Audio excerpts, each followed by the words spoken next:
Unajua bwana, ushuani na uswahilini kuna tofauti. Ushuani kuna raha yake. Yaani ushuani unaweza ukakuta mtu anaoa, sawa? Na ukamchukua mke wake ukapita naye. Na bibi harusi asikwambie kitu chochote. Umeona? Sio kama wale wenzetu wale mwanangu bibi harusi anaolewa afu unaenda pale mwanangu wewe unapita naye ugomvi kaeka. Huku ushuani hamna hiyo. Mimi nimepita na mke wa bibi harusi. Jamaa kaoa nimepita na mke wake. Na hajaongea kitu chochote. Mama yangu. Leo kazi ipo. Ndio bingwa sana kutembea na haki za watu. Bas. Ndio. Unabado unajitamba kabisa. Kwa sandi. Sikia, mimi kuna kitu na mimi. Unataka kujiteni. Sikia afande. Huyu jamaa mimi siku ya kuoa kala mke wangu kabla miaka sijala.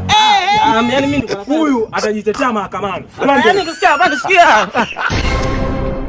Uswahilini na ushuani hakuna tofauti yoyote ule. Yaani ukikuta na kesi, mipigo ile ile. Nachoka mimi.